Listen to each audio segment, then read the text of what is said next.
Bismillahirrahmanirrahim. Assalamualaikum warahmatullahi wabarakatuh.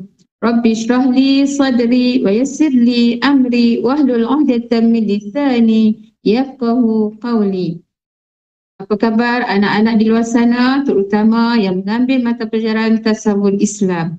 Saya Ustazah Ismani binti Ismail akan mengajar anda tasawuf Islam tingkatan 5, pelajaran yang pertama bertajuk Sistem Ekonomi Islam.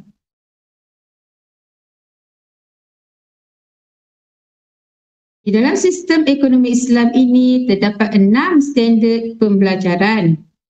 Yang pertama, menyatakan konsep asas dalam sistem ekonomi Islam. Yang kedua, menjelaskan prinsip-prinsip asas dalam ekonomi Islam. Yang ketiga, menerangkan tentang konsep pemilikan harta dan matlamatnya dalam sistem ekonomi Islam. Yang keempat, menghuraikan peranan pekerjaan sebagai salah satu cara dalam pemilikan harta. Yang kelima, menilai kepentingan melaksanakan tuntutan ekonomi Islam dalam kehidupan. Yang keenam, mencadangkan tindakan yang boleh dilakukan untuk menyelesaikan persoalan ekonomi umat Islam pada hari ini. Mari kita lihat 1.11 konsep asas sistem ekonomi Islam. Anak-anak pelajar, tahukah kamu apakah ekonomi Islam? Ekonomi Islam adalah ilmu yang digunakan oleh manusia bagi memenuhi keperluan ekonomi individu dan masyarakat berteraskan aturan syariat Islam serta mencegah ketidakadilan dalam pemerolehan dan penggunaan sumber. Contoh ekonomi Islam yang boleh kita lihat pada hari ini ialah tabung haji, bank Islam dan takaful. Dalilnya firman Allah Subhanahu wa taala, Bismillahirrahmanirrahim. Allahul ladzi sakhkhara lakumul bahra litajriyal fulku fihi bi amrihi walitabtaghu min fadlihi wala'allakum tashkurun. Artinya, Allah yang memudahkan laut bagi kegunaan kamu agar kapal-kapal berlayar padanya dengan perintahnya, agar kamu mencari rezeki daripada kurniaannya dan agar kamu bersyukur. Surah Al-Jasiyah ayat 12. Terdapat 3 asas sistem ekonomi Islam. Yang pertama, mengiktiraf pemilikan harta individu. Yang kedua, mengelola harta yang dimiliki menurut syarak. Yang ketiga, mengagihkan harta dalam kalangan masyarakat dengan adil. Saya ringkaskan dengan kata kunci IKA.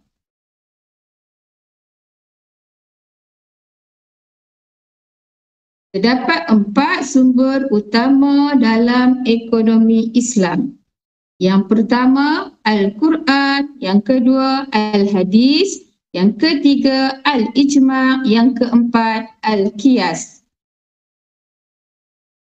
Mana boleh diringkaskan dengan menggunakan kata kunci hakiki. Uraian sumber utama sistem ekonomi Islam. Yang pertama, Al-Quran. Tauhid adalah dasar utama ekonomi Islam dengan keyakinan bahawa Allah Subhanahu wa taala ialah pemberi rezeki kepada seluruh makhluk ciptaannya. Bismillahirrahmanirrahim. Qul man yarzuqukum minas samawati wal ardh qulillah. Artinya, bertanyalah, siapakah yang memberi rezeki kepada kamu dari langit dan bumi? Katakanlah Allah. Surah As-Saba ayat 24. Yang kedua, Al-Hadis, mencari rezeki yang halal ialah tuntutan dalam sistem ekonomi Islam. Sabda Rasulullah SAW, talabul halali faridatun ba'dal faridah. Artinya, mencari rezeki yang halal adalah wajib sesudah menunaikan yang fardu. Yang ketiga, al-ijma'. Ijma' ulama mengatakan wajib membayar zakat kepada asnaf zakat yang layak menerimanya. Terdapat 8 asnaf zakat. Yang pertama fakir, yang kedua miskin, yang ketiga amil, yang keempat mu'allaf, yang kelima ar-riqaq, yang keenam al-gharimin, yang ketujuh fi sabilillah, yang ke-8 ibnu sabil, yang keempat al-qiyas. Hukum zakat pendapatan adalah wajib dengan dikiaskan kepada hukum wajib zakat pertanian dan zakat perniagaan. Keempat, al-qiyas. Hukum zakat pendapatan adalah wajib dengan dikiaskan kepada hukum wajib zakat pertanian dan zakat perniagaan. 1.12 Prinsip asas sistem ekonomi Islam. Terdapat 6 prinsip asas dalam sistem ekonomi Islam. Yang pertama, akhlak syariah dan akhlak Islam sebagai teras. Yang kedua, manusia sebagai khalifah Allah. Yang ketiga, pekerjaan dan ganjaran. Yang keempat, keuntungan dan kerugian. Yang kelima, keadilan sosial. Yang keenam, larangan kerosakan dan kezaliman. Yang pertama, akhlak syariah dan akhlak Islam sebagai teras. Penghayatan iman kepada Allah dan hari akhirat serta mematuhi peraturan syariat dalam kegiatan ekonomi. Seterusnya, sentiasa mengamalkan akhlak Islam dalam kegiatan ekonomi. Yang kedua, manusia sebagai khalifah Allah. Tahukah kamu bahawa Allah Subhanahu Wa Taala adalah pemilik segalanya, manakala manusia ialah pemegang amanah dalam memakmurkan kegiatan ekonomi. Makhluk lain dicipta oleh Allah Subhanahu Wa Taala untuk memenuhi segala keperluan manusia. Yang ketiga, pekerjaan dan ganjaran,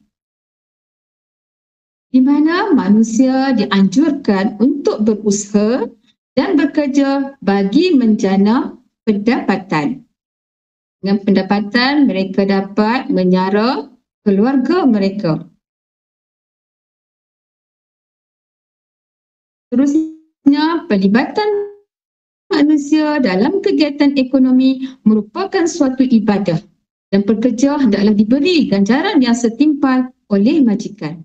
Yang keempat, keuntungan dan kerugian adalah menjadi lumrah dalam kegiatan ekonomi, terdapat untung dan rugi.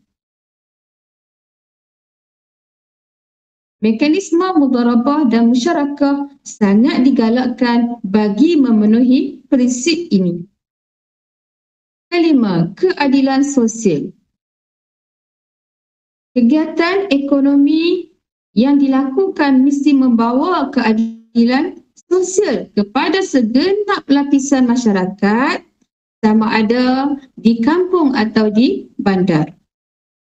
Keperluan hidup asasi individu seperti makanan dan tempat tinggal hendaklah dijaga dan terpelihara. Keenam, larangan kerosakan dan kezaliman.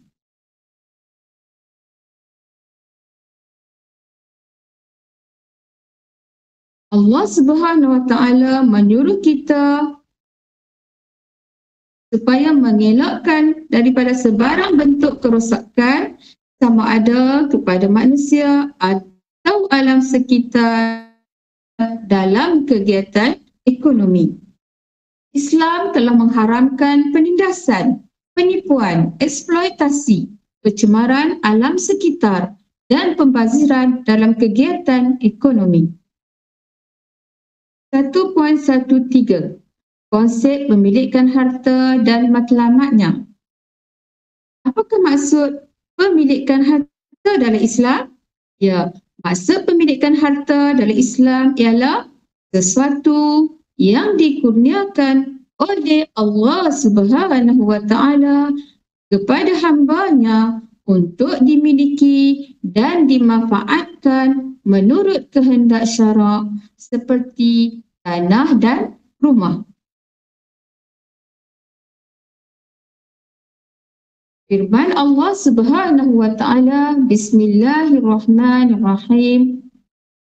Aminu billahi wa rasulihi wa anfiqu mimma ja'alakum mustakhlafina fih. Falladzina amanu minkum wa anfaqu lahum ajrun kabir. Artinya, berimanlah kepada Allah dan Rasulnya dan belanjakanlah pada jalan Allah sebahagian daripada harta pemberian Allah yang kamu menguasainya sebagai wakil. Maka orang yang beriman dalam kalangan kamu dan membelanjakan harta benda, mereka mendapat pahala yang besar. Surah Al-Hadi ayat 7. Terdapat 4 asas pemilikan harta. Yang pertama, Allah Subhanahu wa Ta'ala adalah pemilik sebenar harta yang menganugerahkannya dan mengamanahkannya kepada manusia.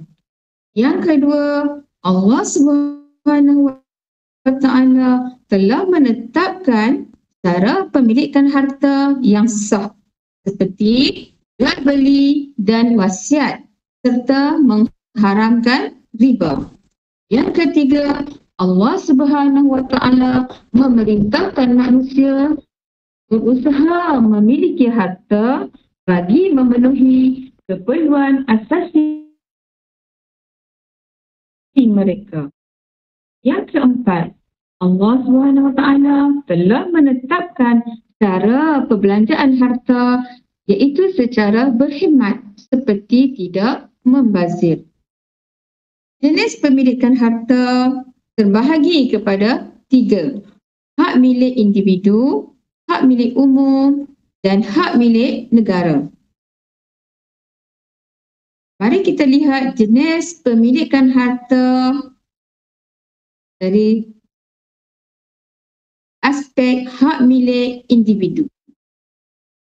Islam membenarkan pemilikan harta secara individu yang diperolehi dengan cara yang sah menurut syarak seperti memiliki kereta dan sebagainya. Semua diberi peluang memperbaiki taraf hidup masing-masing melalui pemilikan harta tersebut. Hak milik umum.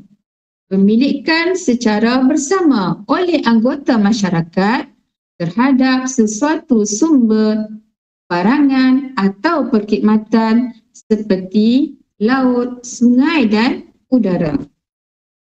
Tujuan syarak menjadikan beberapa jenis sumber sebagai hak milik umum adalah untuk menjaga kebajikan dan keharmonian masyarakat. Hak milik negara. Hak milik negara ialah harta hak milik umum yang diuruskan oleh kerajaan untuk kepentingan awam selaras dengan tuntutan agama dan keperluan semasa seperti hasil hutan dan galian. Sebuah negara memerlukan hak milik untuk mendapatkan hasil dan menggunakan hasil berkenaan dalam usaha untuk memberikan kemakmuran kepada individu dan masyarakat. Matlamat pemilikan harta Terdapat 4 matlamat pemilikan harta. Yang pertama, mendapat keberkatan dan rahmat Allah Subhanahu wa Ta'ala kerana menurut peraturan syariat Allah. Yang kedua, menjamin keselamatan hidup di dunia dan akhirat. Ketiga, membangunkan ekonomi umat Islam. Keempat, mengelakkan daripada berlakunya penindasan dan kezaliman. 1.14 Peranan pekerjaan. Yang pertama, memenuhi tuntutan ibadah kepada Allah Subhanahu wa Ta'ala. Yang kedua, menunaikan tanggungjawab bagi memenuhi keperluan asasi kehidupan individu dan keluarga.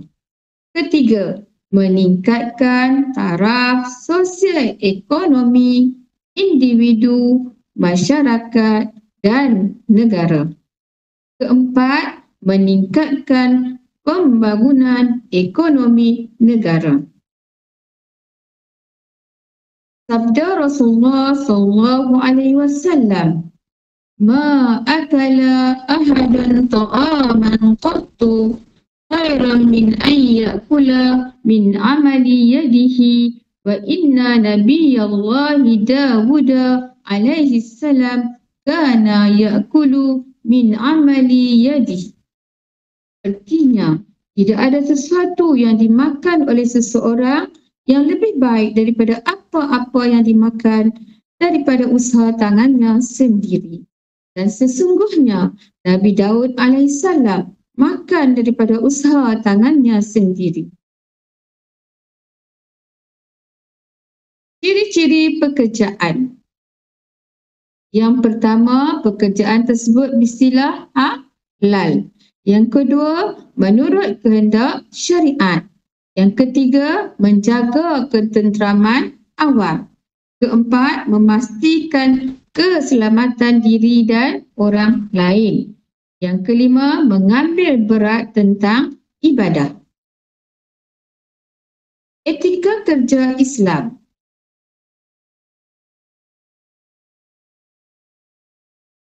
Yang pertama, ikhlas bekerja kerana Allah Subhanahu wa Ta'ala.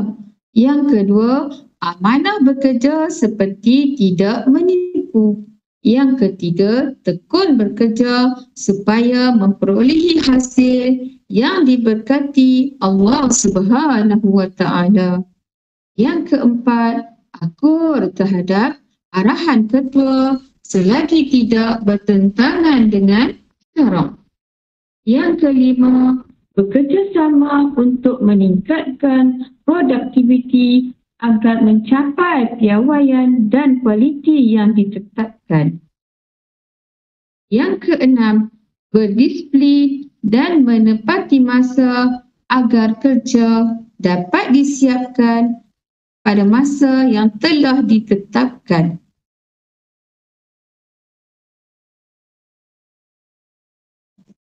Sebab Islam menuntut umatnya bekerja.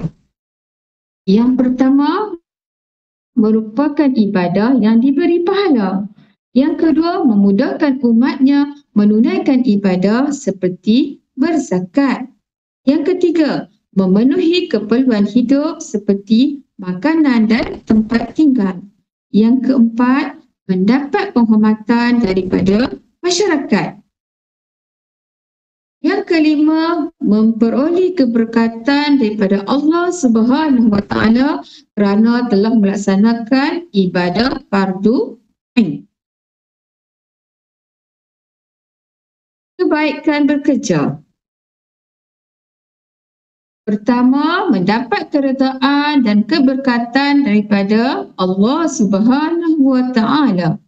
Kedua, mencari rezeki yang halal untuk menara kehidupan diri sendiri dan keluarga. Ketiga, mampu berdikari tanpa perlu meminta belas ihsan daripada orang lain. Keempat, meningkatkan taraf hidup kerana memiliki sumber pendapatan. Kelima, mengurangkan masalah pengangguran dan meningkatkan ekonomi negara.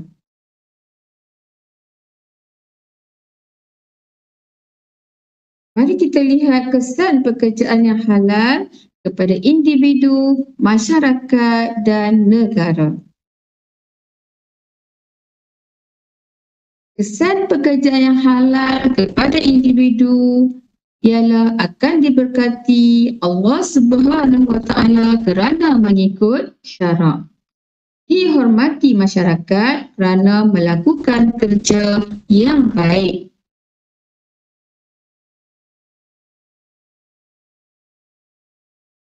Kepada masyarakat, masyarakat sejahtera kerana diberkati Allah Subhanahu Wa Taala. Masyarakat maju kerana menjalankan kegiatan ekonomi yang adil. Dan kepada negara pula, negara menjadi aman dan sejahtera, negara menjadi contoh kepada negara lain. Kesan pekerjaan yang haram kepada individu dilaknati oleh Allah Subhanahu Wa Taala kerana mengingkari syariat Allah. Dibenci masyarakat kerana melakukan kerja yang buruk. Kepada masyarakat, masyarakat huru-hara kerana dilaknati Allah Subhanahu Wa Taala. Masyarakat menjadi mundur kerana kegiatan ekonomi dicemari unsur negatif. Pada negara pula, negara akan menjadi ucar-kacir. Imej negara tercemar kerana mengamalkan perkara yang buruk.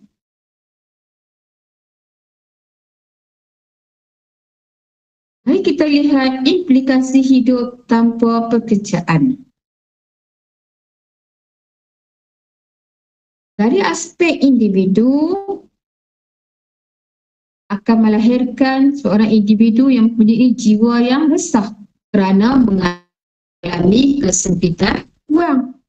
Individu tersebut dibenci masyarakat kerana sering meminta-minta. Dari aspek masyarakat, akan berlaku masalah sosial seperti budaya melepak. Berlaku masalah jenayah seperti mencuri. Dari aspek negara pula, merugikan tenaga kerja yang menyebabkan ekonomi merosot. Ekonomi negara merosot disebabkan hilang sumber pendapatan.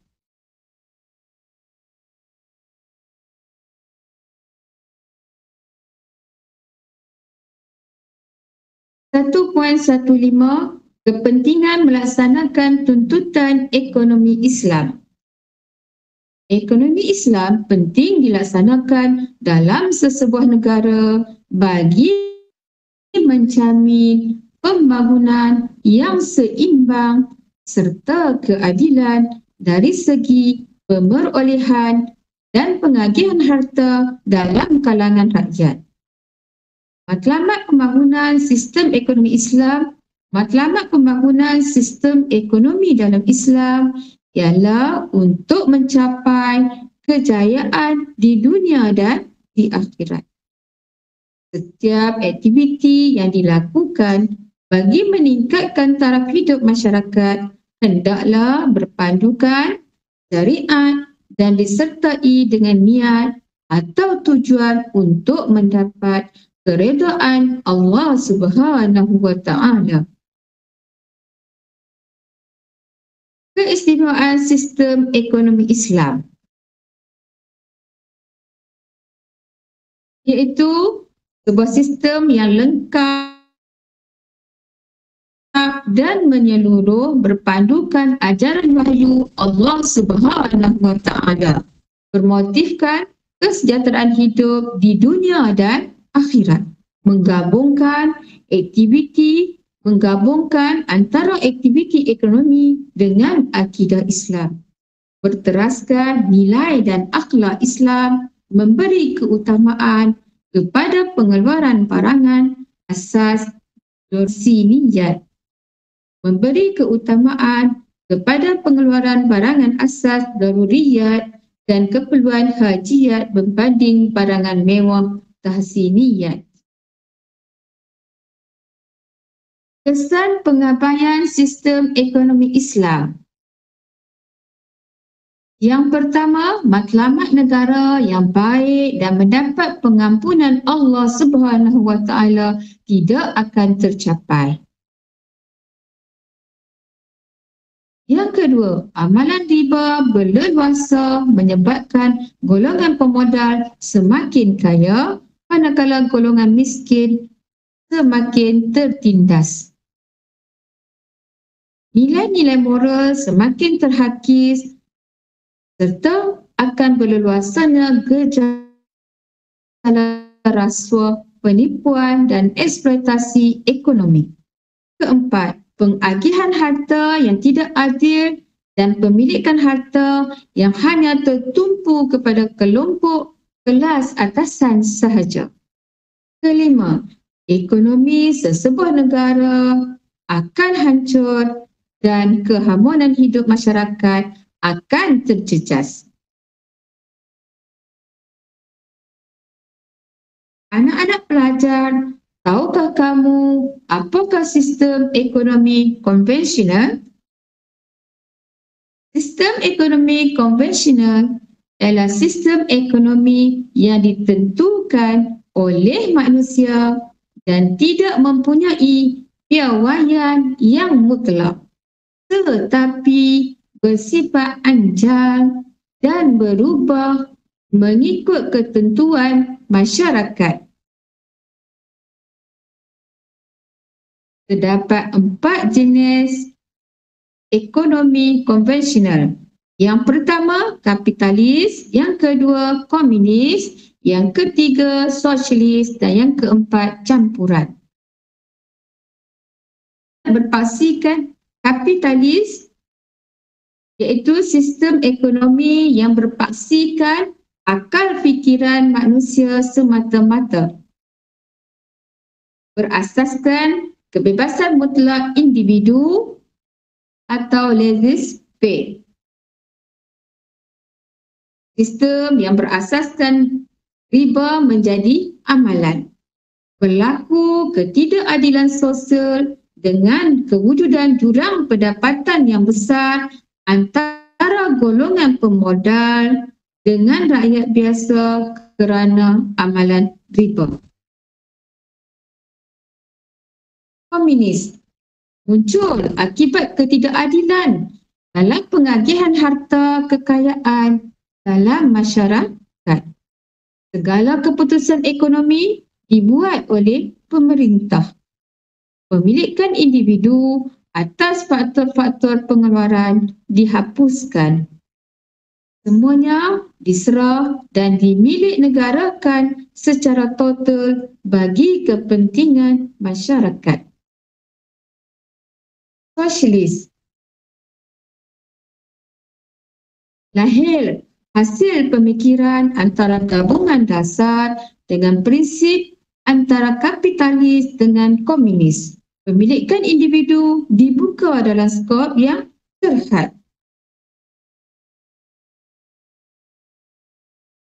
Keperluan individu akan ditentukan oleh tahap dan mutu kerja yang telah disumbangkannya.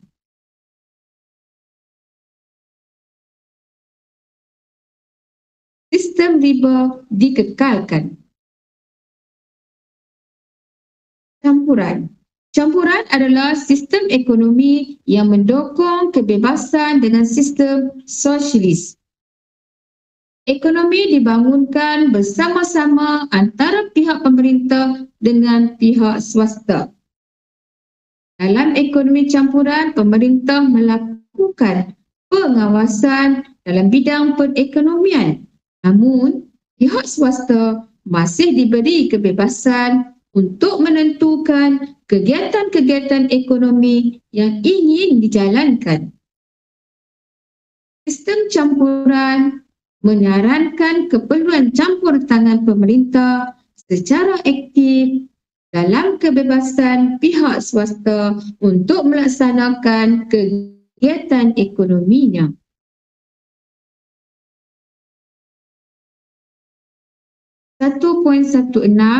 Tindakan kepada penyelesaian persoalan ekonomi umat Islam. Bentuk-bentuk ketidakadilan yang wajib dielakkan dalam ekonomi umat Islam. Yang pertama, mengamalkan riba dalam memberi pinjaman. Kedua, menipu dalam sukatan dan timbangan. Ketiga, memberi dan menerima rasuah.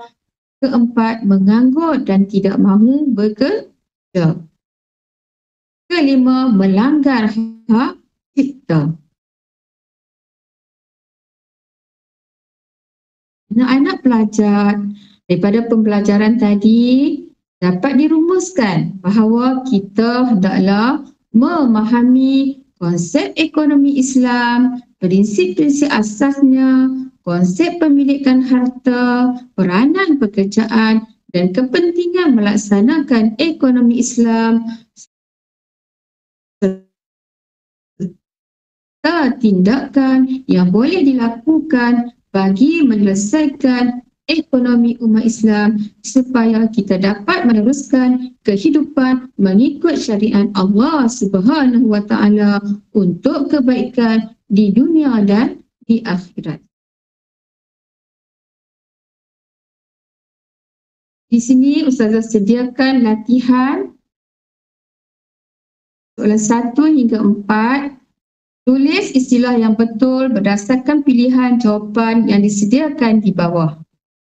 Pertama, berpaksikan akal fikiran manusia semata-mata dan kebebasan mutlak individu. Jawapannya ialah kapitalis. Kedua, pemilikan individu dibuka dalam skop yang terhad dan mengekalkan sistem riba. Jawapannya ialah sosialis. Ketiga, ilmu tentang asas-asas pengeluaran, pembahagian penggunaan barang dan perkhidmatan dan isu-isu keuangan. Jawapannya ialah ekonomi. Keempat, satu kegiatan yang dilakukan bagi mendapatkan sumber pendapatan dan memiliki harta. Jawapannya ialah pekerjaan. Soalan 5 hingga 6. Berdasarkan rajah di bawah, isikan tempat kosong dengan jawapan yang betul. Sumber utama sistem ekonomi Islam. P dan Q ialah P ialah al-hadis, Q ialah al-ijma'.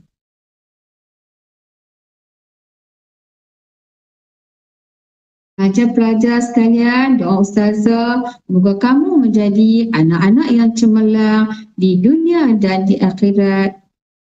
Sekian, terima kasih. Wabillahi taufiq. Assalamualaikum warahmatullahi wabarakatuh.